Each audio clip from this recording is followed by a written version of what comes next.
top this fight at 105. Well, Jay, I got to tell you this. If she ends up winning tonight, you or I are probably going to have to buy her a drink because she's definitely going to get carded at the bar.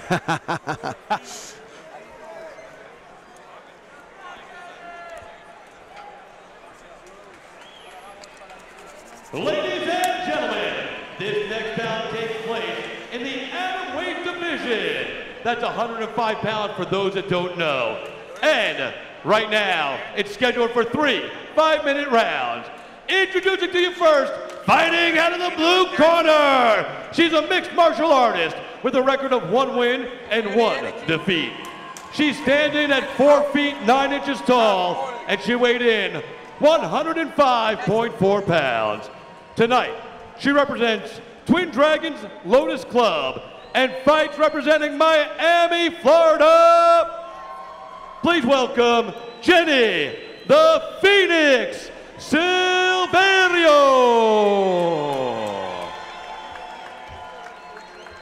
And her opponent, fighting out of the red corner.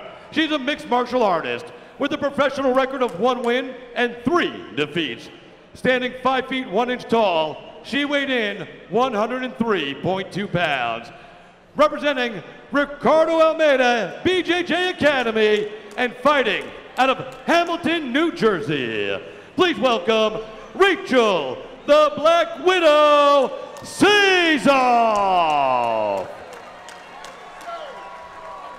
And our referee in charge for this bout, James Ware. Okay, guys, for both of you, good luck in both fights, okay? It's a 3-round fight, okay? 5-minute round. Good luck. So it's Silverio in the red and black and Sazoff in the black and blue. This one's scheduled for 3 5-minute rounds at 105. Here we go. Sazoff coming right to Silverio. Back to the center of the cage they go, exchanging on their feet. You know, you really can see a little bit of those exotic fight styles coming to play right away. Neither fighter seems to want to feel each other out. They're just trying to go straight for the knockout. You can see Sazoff trying to take advantage of the reach. She has a substantial height difference on Silverio. Silverio at just 4'9", and of course Sazoff looking to try to take advantage of that. Keep her, oh, she just ate that right. Good job inside the pocket for Silverio. She better keep those hands up, though. She's going to end up eating a lot of punches. Well, oh, ate that right coming in. I think she heard me. I like the inside leg kick that Silverio's applied 3 or 4 times already in the opener here. Yeah, she's definitely been bringing a very well-rounded game so far. Not just punches, not just kicks. You know, definitely mixing it up. Now trying to get some, you know, cage action, trying to, you know, press her opponent up against the cage. Trying to get those double underhooks. A little bit more difficult for Sazoff to get past those underhooks with Silverio. She's so much taller. It's going to be hard to get below that waist. That's the fulcrum you want right there. Oh, there she goes. Now, you know, she's got the single leg. She needs to apply it and pull her away from the cage. Get her down, get her back into the, you know, middle of the cage, pull her down, go for the takedown, and start going for the mount. Well, now they're back to trading blows. Sazoff pressing Silverio up against the cage, looking to get below that waist. It's going to be tough on that 4'9"er. You could see she's digging for it, but Silverio did a good job of composing the left underhook. You know, I got to give the upper body strength advantage to Silverio. She just seems to be, you know, be bringing a really good takedown defense against Sazoff every time. So, you know, with Sazoff having such a reach advantage, you really should take advantage of that in the stand-up. Wear her down a little bit and then start going for the takedowns. And again, Sazoff digging for the single. And she has not been able to get it, but you got to admire her tenacity. She finally gives up on the single and lets a knee go. She better be careful eating those knees. Crowd really trying to cheer on Silverio and Sazoff here inside the cage in Miami, Florida, the Bank United Center. Jay Adams alongside Hawk Yonkins. Glad you joined us. You know, the ref is probably going to break this up in a minute if they don't separate or, start advancing the action. Yeah, he was taking a close look at the fighters. Oh, almost. Oh, Sazoff trying to get behind her, trying to take that back. Nice elbow there from Silverio. There we go. Sazoff letting the hands go. Great action. Obviously tying up again. Sazoff trying to get to that back. She's trying to get behind her, and she need, in order to do that, she has got to bend at the knees and start, lowering her center of gravity. When you're going up against somebody that's 4'9", you got to make yourself small. Oh, here we go, to the ground. To the ground. Sazoff finally gets Silverio down. Silverio trying to compose that triangle, trying to slip the arm through. Good job there, keeping keeping Sazoff from posturing up. Now you want to keep, that left knee pressed into her stomach as much as possible. Keep the, oh, wait, ooh. She's got to protect that inside arm, that could very easily lead to him. Wait. Side control now for Sazoff. Good position to finish the round. Silverio going for those elbows to the head. Very effective. They really can provide a lot of damage. She should let those hands go as we come to a close of the opener here at 105. That's a good thing for the judges to see right before they, tally up the scorecard. Sazoff now press the, if I'm Sazoff, I want to continue to press point and try to get that knee in the chest. Compress those lungs, make yourself heavier than you really are. Yeah, because it's such a fine point of weight just on a small area. Sazoff doing a good job here in the final 10 seconds of round number 1. Very aggressive from the top. Going for the armbar. Armbar, but she better careful. Oh, she is just 5 seconds to go. Will she get it? 5 seconds. Oh, saved by the bell. Saved by the bell. Good first round. I give that first round to Sazoff based on the fact that the last minute and a half she had top control and obviously almost finishing off that armbar. I have to agree with you. I have to give that round to Sazoff. Not only that, but it just seemed like from start to finish, she seemed to be pressing the action every step of the way, trying to go for the single leg takedowns, applying the kicks, obviously going down to the ground. I really think you gotta say that she honestly dominated that whole first round, minus a few moments, for Silverio. What kind of adjustments would you be giving Silverio if you were in her corner right now? If I'm in Silverio's corner, you don't have the reach advantage. Obviously, she has to realize now that Sazoff has that reach advantage. She's going to use it. She's going to apply it. She's constantly going to try to press you and get the clinch. So I'm going to throw a lot of leg kicks. And, when she does, keep applying knee after knee and throwing those elbows to the midsection, and use the fact that you are smaller to your advantage. Try to get Sazoff to the ground. Don't let this be a stand-up war in which you are at a disadvantage. Here we go. Silverio in the red and black again, and Sazoff in the blue and black. Sazoff pressing Silverio up against cage, looking to take that back. She's been very aggressive going for that back.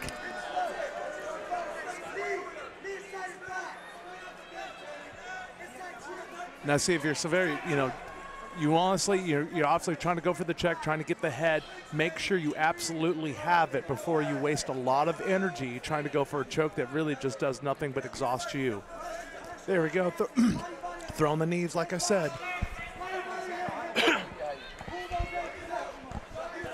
This has been the challenge for Sazoff, getting low, getting below that fulcrum that's probably only 2 feet high, if that. You got to almost be parallel with the cage to get low enough to get below the fulcrum to dump Silverio. Silverio always does a good job of composing that left underhook too. Yeah, she really is, really good with the underhooks, and obviously it's giving her a great deal of defense. And you can see she's using the other hand to distance herself when they're tied up, so that she can throw those knees to the midsection. Now she's trying to go for the back.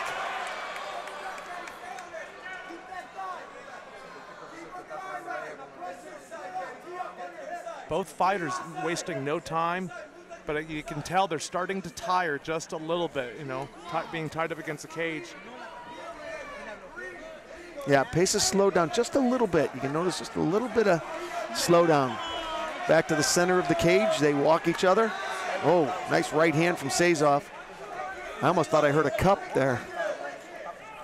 See, if I'm Silverio, you know, again, you don't have the height advantage. So when Sazoff comes in, I would check her with lots and lots of leg kicks. Take that height advantage away from her. Take her legs away.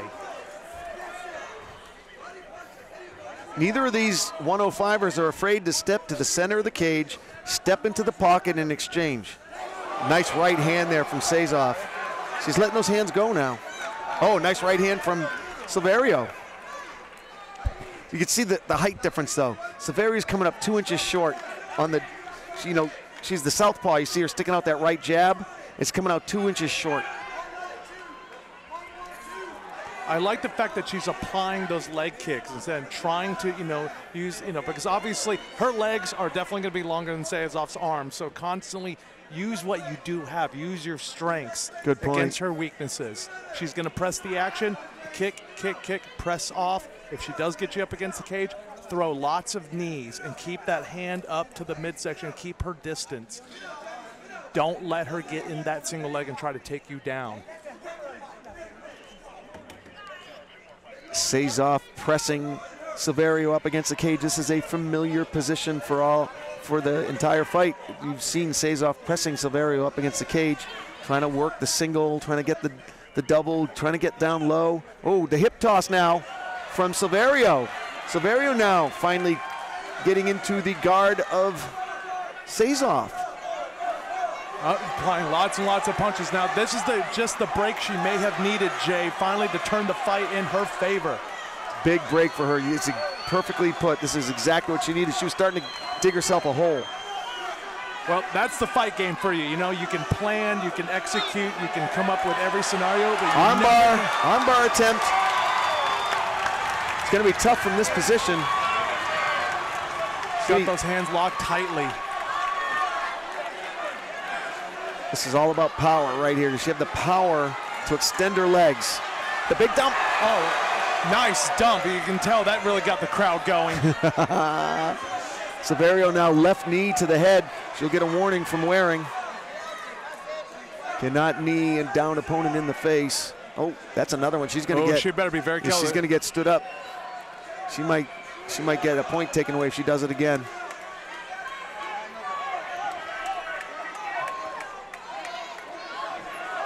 Oh, Sazoff finally closes up the guard, gives up on the armbar, but she still has the position going for it again. You know, with those illegal knees, we might end up having ourselves a 9-9 round. You know, that could be, you know, a real difference maker in this fight. Very interesting, yes. That'll make things very interesting. We'll see if James Waring does take the point. 10 seconds left in the round. I'm going to save the energy in my legs and just hold on tight. I bet James Waring's going to go over and talk to Silverio at some point. Oh, yep. Here comes the warning. He doesn't want to see that again. He said, I'm going to take a point away next time if you do that again. You know, it's so hard because when you're a fighter and you're in your corner and the ref tells you that, you do understand, you know, so many of these knees and illegal elbows that happen to occur, they're definitely not on purpose. But when you're right in the middle of a war, it's definitely very difficult to sometimes, you know, determine what to do, what not to do, what's illegal, what's not legal. You get caught up in the momentum, and it's a fight. It's a fight. There's no timeout, no going over to the side. I mean, this is your timeout.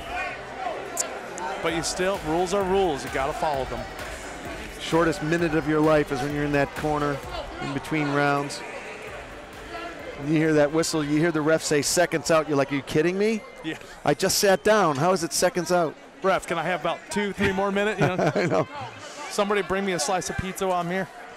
Third and final round. I do have Silverio as needing to stop Sazoff if she wants to win this fight. She dug herself a little bit of a hole and is going to have to stop the taller fighter. See, now this is also where you need an accurate and honest corner. That's when they need to tell you and say, look, you are losing this fight. Do not play it safe in the round. Don't coast. Go, go, go. You need a submission. You need a knockout. You cannot coast and hope that the judges, you know, as they say, never leave it in the hands of the judges. Right. Judges are also going to be looking at how aggressive Sazoff has been. She's been the one taking the fight to Silverio, trying to get the takedown. And, you know, Silverio's been fighting a defensive fight. And I can honestly tell you, you know, all things considered equal, I don't care how well you've done, how well you're known, you know, what kind of skills you have. If you are fighting an entirely defensive fight the entire night, you are going to end up in the L column. I've never seen judges say, well, you were really good on the defensive end of things. You really minimized the damage. Yeah. Great job at minimizing the damage. Yeah, you were backing up the entire night. You had, you know, she had you up against the cage, but you looked good. Right. She has got to take the offense. She has got to get this fight off the cage and in the middle of the ring. Yeah, you know, and it's interesting. If she was given the in-between round adjustment that you said, which is you got to stop her, you got to be more aggressive, then this is, you know, I think Sazoff's just taking it away from her. She can't get anything going. But she does seem to be coasting here. She needs to get super aggressive. It's time for the Hail Mary pass. See, you know, she's effectively using the Muay Thai knees to the midsection, but here's one thing that a lot of fighters don't utilize. Throwing those knees as hard as you can to the, you know, inner thigh. They really will take your opponent's legs away from you, and then you can begin to press the action the other direction. Yeah, you can hear a corner, 1-1-2, throwing those combos.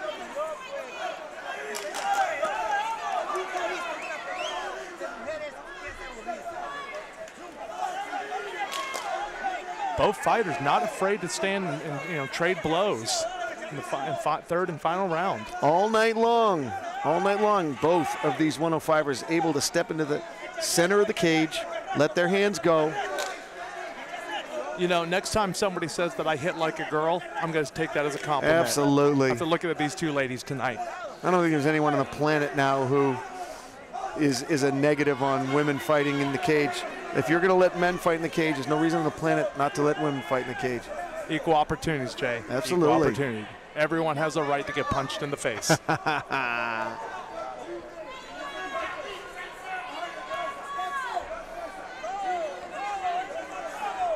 I'm liking the pace of the action. I'm liking, you know, Sazoff now, she's starting to play it safe. You can see she knows she's winning. Just 1-1-2 combos, 1-1-2. But if Silverio, you've got to go for that, you know, the Superman punch, go for the takedown, you know, throw, head kick, you know, as you just said earlier, the Hail Mary. Yeah, caution to the wind. This is too conservative for Silverio. She's got to throw caution to the wind right now. She's got to get aggressive and come in. Takedown, go for shoot the takedown and ground and pound and try to finish this thing.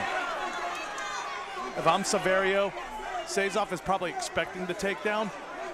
I would fake the takedown and definitely throw just a wild Hail Mary of punches and elbows to the head. Because I can see Sazoff is starting to get a little tired. She's starting to drop the hands. That could be your opportunity. Get her to drop those hands all the way. Pow. Knuckle sandwich right to the head. Oh, beautiful combination there. Oh, she got tagged by her counter right. They're starting to pick up the pace here, trying to finish it off strong.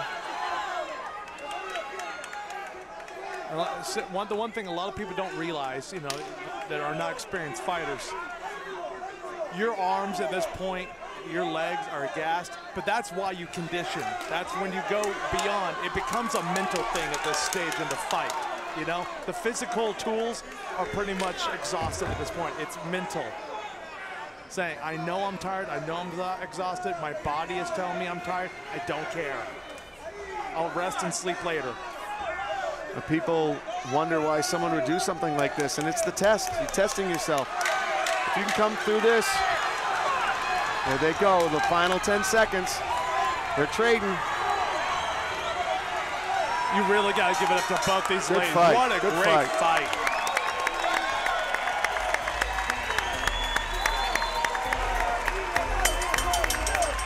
in both corners, selling it to the judges, which is what a good corner should do. Get out there and be salesmen. But I got this one 30-27 on my very unofficial scorecard for Rachel Sazoff. You know what? I have to agree with you 100%. I'm thinking, especially with that 1 point that, possibly, well, it wasn't deducted, but if you were going to deduct that point, 30-26. Could be a lot worse for Silverio. Now, I wouldn't be surprised if one of the judges gave maybe the second round to Silverio. I'm sorry, the third round to Silverio, because she really finally started to bring the action Could be. back. Yeah. So, could be. It was a much closer third round. Yeah. But obviously, both girls really bringing the action. Obviously, both wanted it. Silverio seemed to finally loosen up in the third round and finally started to bring the fight to Sazoff. I don't know if the hometown pressure got to her, but frankly, as they say, too little, too late. You really got to give this one to Sazoff. Let's see if the judges agree with my assessment. But I think Jay and I are definitely going to call this either 30-28, 30-27 in favor of Sazoff. She pressed the action all night. About all 15 minutes she had her opponent up against the cage, trying to go for submission, trying to take the back, definitely trading blows, but the fans definitely got their money's worth that third round. Both girls trading blows. It was beautiful.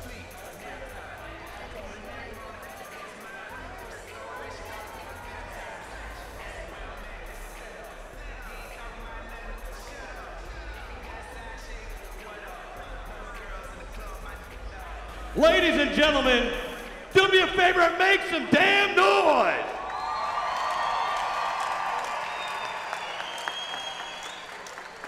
Here we go with you ladies brought the house down, ladies. Thank you. After 3 rounds of incredible action, we go to the judges' scorecards. Judge Tim Vamata scores it 30-27. Judge Waring scores it 29-28. And Judge Gomez scores it 29-28 for your winner by unanimous decision. From the blue corner, Jenny the Phoenix Silverio. Honestly, for all the folks at home, I don't, as they say, never leave it in the hands of the judges. I don't know how that happened. I'm not a judge, I'm a commentator, but as a fighter myself, I certainly have been on the wrong side of one decision that I had to go look back and say to myself, what were the judges looking at? If I had to find any sanity in that decision, it would have to be the fact that Silverio, she did play a great defense. She definitely defended everything very well. But in my opinion, judging fights unofficially, I always like to give it to the aggressor. It's fighting, it's aggressive. You really have to figure that out. Razor thin on the judges' scorecards. We heard a lot of cheers and a lot of boos on that one. It is a controversial win, but you did get the win. Your thoughts on it? First of all, I want to thank everyone that came out. I want to thank Rachel for coming out. She was a really awesome person. I think she put up an awesome fight. You win some, you lose some, and if she wants a rematch, I'll give her one, and we can decide all over again. But for right now, I'm going to go ahead and thank my sponsors, Fighter Energy, Miami Style Bail Bonds, GV Sales, Echo. I want to thank my school, Twin Dragons Lotus Club, all the schools that helped me train and prepare for this, Purita MMA, Extreme MMA, and just everyone that comes out to support me all the time, and special thanks to House of Fame for allowing this to happen. Good war in there, and you deserve to be applauded. You won the fight. Congratulations. Jenny Silverio!